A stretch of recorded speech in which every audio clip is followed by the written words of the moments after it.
So, right after you signing in to your TurboTax account, you want to look at the top left of your screen and make sure you are clicking on Tax Home button. After that, you want to tap on Personal Info button and then click on Continue button. On this page, you want to tap on My Info button at the left side of your screen, and then at your info, you want to click on your own name and then tap this Revisit or Review button.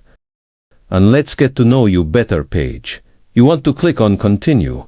On Address and Phone Number page, click on Continue button. On SSN or ITIN, you may click on Continue again. On Checking Other Situation page, you can scroll down and hit Continue again until you reach this About Your Household page on your marital status.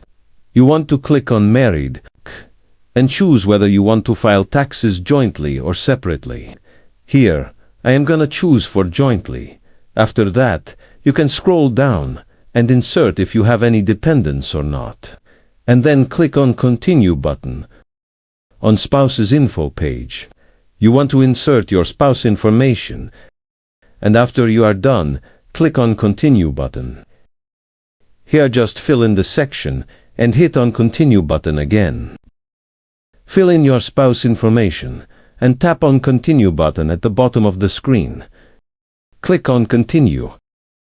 And there you go, right here, at My Info section. If you scroll down a bit, you can see your spouse are officially added to your tax return. If you still have any question, just comment down below, and I will try my best to guide and help you guys. If you find this video useful, please consider like and subscribe.